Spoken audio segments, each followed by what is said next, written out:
NXT Vengeance Day took place tonight in Washington, D.C. from the CareFirst Arena. To start the show off, all the participants in the two main title matches are seen arriving into the building. First, we see A-Town Down Under and Oba Femi coming in, and then we see the participants of the main event for the NXT Women's Championship arriving. First, we saw Bayley going into the arena. However, for Roxanne, Perez, Cora, Jade, and Giulia, instead of seeing them coming into the arena like everyone else, we see them looking at these historic Washington, D.C. monuments like they're tourists, and I thought that was actually a nice touch compared to the others. And I have to say, we had a much more intimate setting for tonight than last night's SmackDown, which was from the same arena. And definitely less people, you can tell, but I think it fits more with what NXT is, as it's usually performed from the Performance Center, and for the times it's outside of the Performance Center, it's usually performed in theaters rather than large arenas. We started the show off with our first matchup, which was the NXT Women's North American Championship on the line. Fallon Henley defended her title against Stephanie Vaquer. Stephanie was out first to a huge pop. Fans loved Stephanie. She was super over, one of the most over people on the whole crowd. We see Jade Parker at ringside. Fallon Henley comes out along with her fellow, Toxic Attraction, Fatal Influence members, JC Jane and Jasmine Nix. And then we see Kalani Jordan in the crowd, and she's looking super sad. We also see Carmen Petrovich there as well. So when the match starts, the fans are all into Stephanie, and we got a lot of submissions to start. You had JC Jane attacking Stephanie on the outside as Jasmine had the ref distracted. This allowed Fallon to take control of the match. And I forgot to mention, early on, Stephanie had these really cool moves. Like, she was super over, getting in Fallon to a lot of submission holds, and she kept doing all these creative reverses. And you can tell she's carrying her. You had this really cool spot when Stephanie, after she fights back and regains the upper hand, she hits a series of head scissor slams to Fallon. It looked really good. JC gets involved again, and this led to Stephanie taking out all the Fatal Influence one by one. She kicks them all down. She hits a move onto Fallon onto the apron. Then she hits this awesome springboard crossbody, taking out all three members on the outside. Throws Fallon back into the ring. She hits her finishing move on Fallon. Then, instead of pinning her, she goes to the top and hits an awesome corkscrew splash. 1, 2, 3. Stephanie Vaquer, your new NXT Women's North American Champion. Stephanie was just great, just super over, and she carried Fallon to the best match of her career, in my opinion. Next, we went to the NXT Tag Team Championship.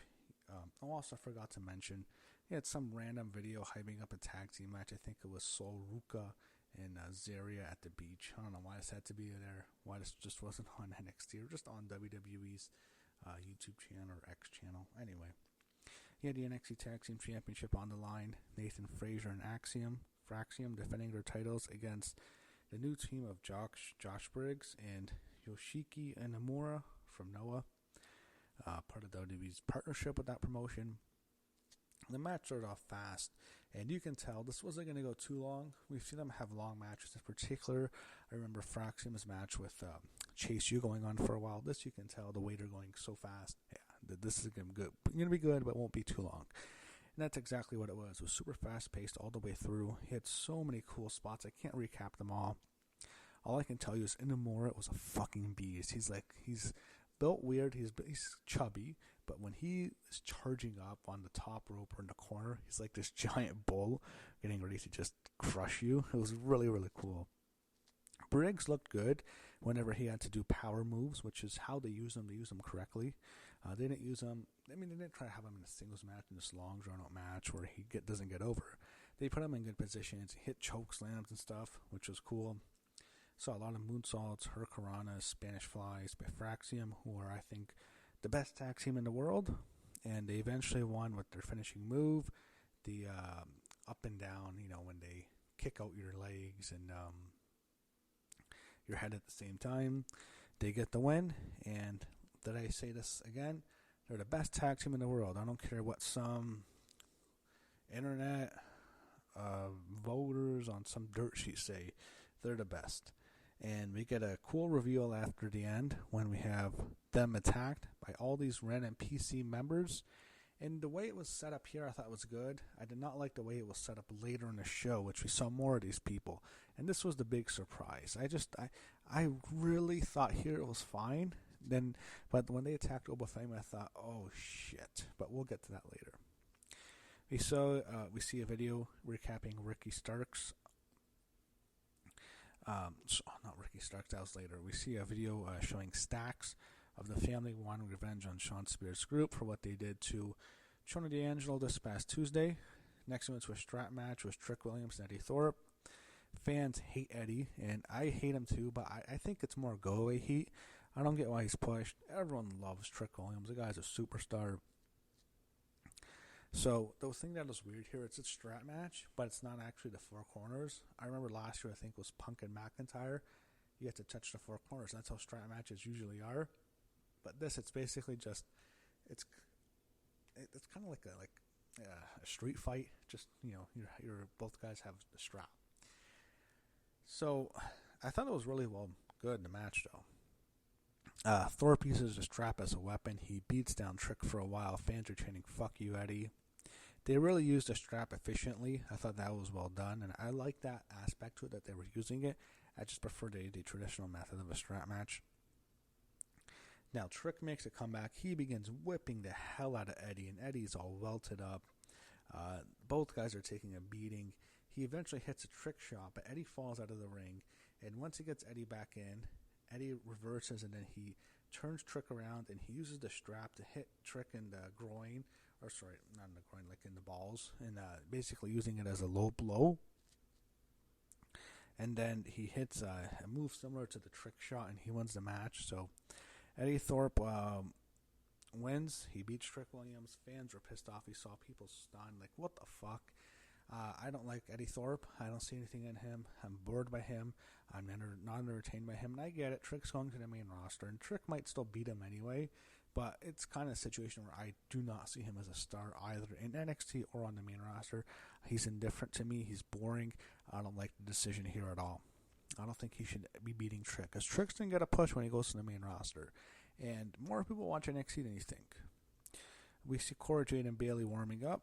Then we see highlights of Ricky Stark's debut. We get a promo for him. He put on his, I think it's on his X account. He's basically at his home in his backyard. He announces he's going to be on NXT on Tuesday to sign his first contract. So that's something to look forward to. Next, you had Javon Evans and Ethan Page. Fans like Javon. They really don't like Ethan here.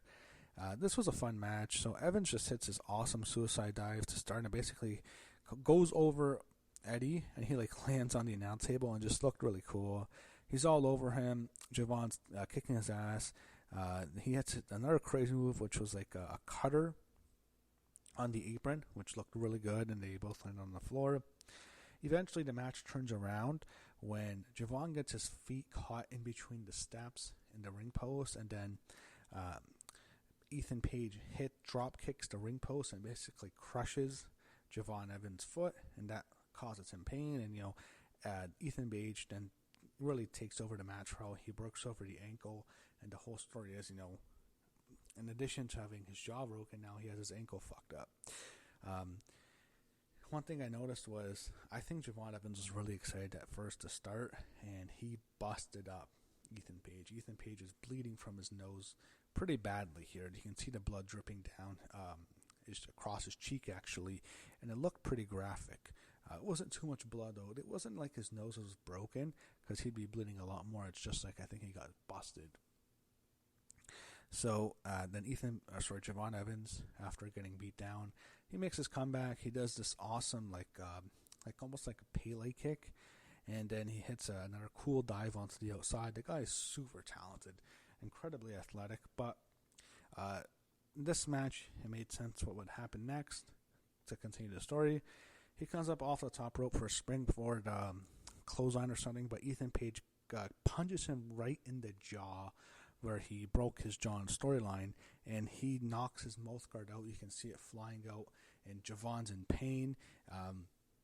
Evans he finishes him off with his finishing move. He gets the win, and it was really well done how they did it, because after that, we saw Javon Evans bleeding from the mouth. Looked really cool, just like what happened on NXT, and they're going to continue the storyline.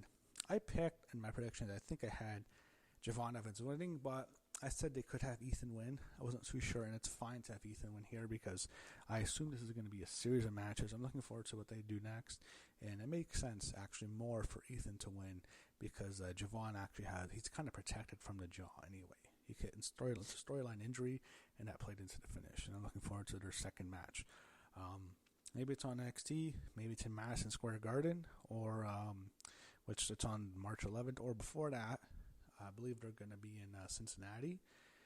That can be a destination, or maybe they go all the way to Stand and Deliver. You never know, but this is the first in many matches, and what's going to be a very good rivalry. Backstage, Sarah Scriber interviews her new NXT Women's North American Champion, Stephanie Vaquer. She says she's going to stay around. She's going to stick around with us, and watch the main event. So that was something to keep your eye on. Next wins the NXT Championship, the triple threat match. Oba Femi defending his title against both members of A-Town Down Under, Austin Theory and Grayson Waller. So fans are really behind Oba here, and what happens is, as we all expected, what we've been teasing for a year now, A-Town Down Under has tension. They split, and they turn on each other in this match. Not their team doesn't break up, but their interests turn on each other here, because both guys want to be champion.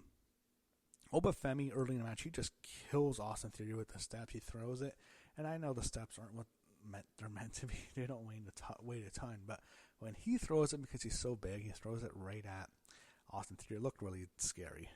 I'm not going to lie. Waller hits a really cool face buster. He reverses Oba Femi into a face buster and with the steps, and that takes out Femi for a while. Then he hits a DDT. A chair is then used. Oba Femi, and when you have Grayson Waller and Oba Femi in the ring, a chair is set up where it's set up for the way someone would sit. And what happens is Femi hits a sidewalk slam onto Waller through the chair, and that looked really good too. Looked painful as hell. You had this really cool Tower of Doom spot, which was really impressive in the match as well. Grayson Waller hit an elbow drop onto Oba Femi on the outside, and before actually I should mention that, they introduced a table. The table gets the big spot. Everyone loves the table. It's on the outside, and Oba Femi's on the outside. Both A-Town Under works together, and Waller goes to the top rope, hits an elbow drop from the top to the outside onto Femi through the table. That always gets a big pop. Fans love the tables.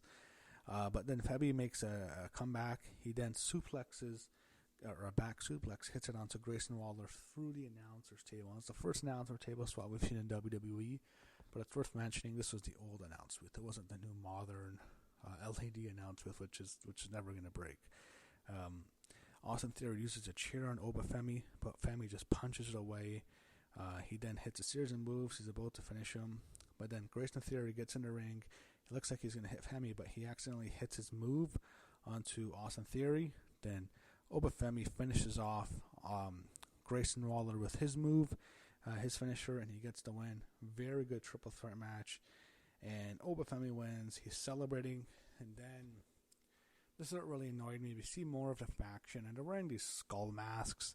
And I just thought, oh no, this is Retribution again. This is Retribution, the worst faction ever. Oh man. I remember when last year I was making videos, it was Retribution. They're the worst team. That's all I thought. That's all it was. Oh, no. But I don't know what this feud is.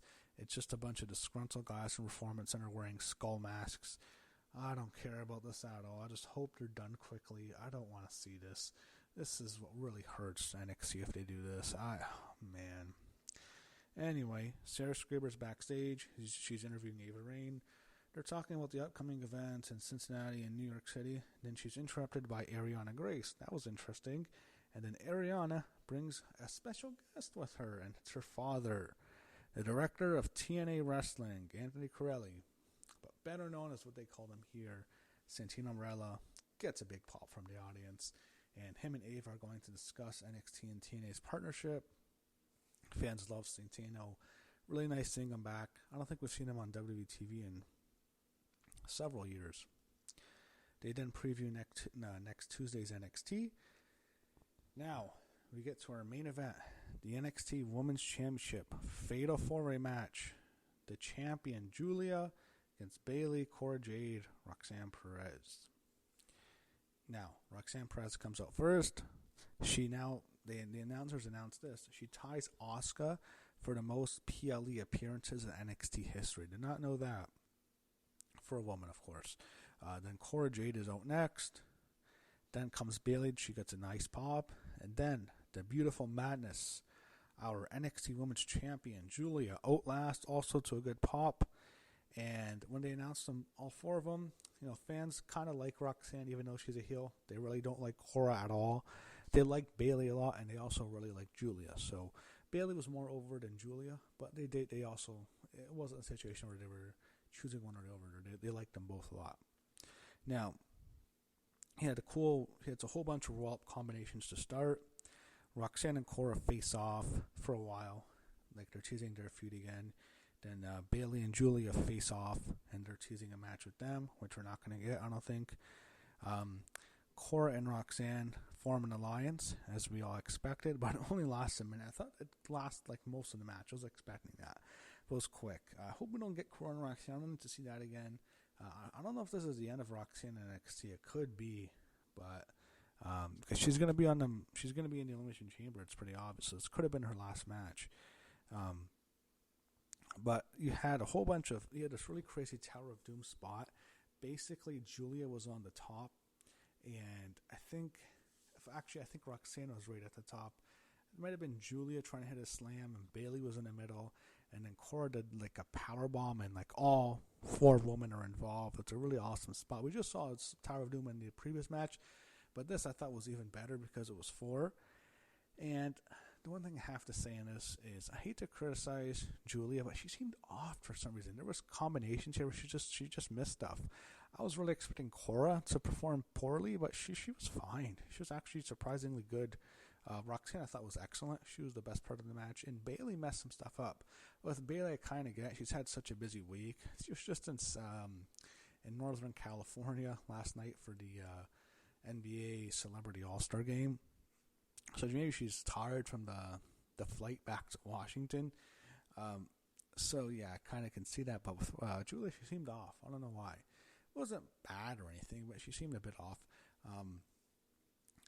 However, going back to the match, Roxanne Perez hits a really cool pop rocks onto Bayley onto the outside. She hits it she tries it in the finisher to finish her, and she was about to have it, but then Cora Jade breaks it up. There's another spot where Cora Jade hits her DDT spot, her pump handle DDT. She's going to win the title. Roxanne costs her, so both Cora and Roxanne seemingly both had the match won at various points, but they break it up. Again, maybe we're going to get another feud with them because they kind of teased it out in a way, or it's Roxanne's done NXT, I'm not sure. But it made you think it's next. Going back into the match, Giulia hits a really cool running knee onto Cora, and Bayley was taken out later after. I think she was the one who took the DDT, but Giulia hits the knee to Cora. She hits another running knee onto Roxanne Perez. Roxanne's done now. She gets hit to the Northern Light suplex for Giulia. The same move Giulia used to pin her on NXT in the beginning of the year at New Year's Evil. And once again, Giulia pins Roxanne Perez to retain the title that she defeated her for. Giulia retains the NXT Women's title on this show. Giulia celebrates. Fans are behind her. They really like Giulia. They like Bayley too, but Giulia they like, you can tell. It wasn't a situation where they would ever turn on one of them. And she's happy, and then a familiar theme hits. It's Stephanie Vaquer. She's out. She comes out. She stares down Giulia for a bit, but it's a friendly stare. It wouldn't necessarily where they're enemies or just one's turning on each other. Both are really smile. It's all smiles. They're friendly. And then both of them pose as they both hold up their titles. They both came into NXT at the same time, basically. Giulia captures the NXT Women's Championship. Stephanie Vaquer wins the NXT North American the Women's North American Championship. Both are celebrating, And then we hear Siren.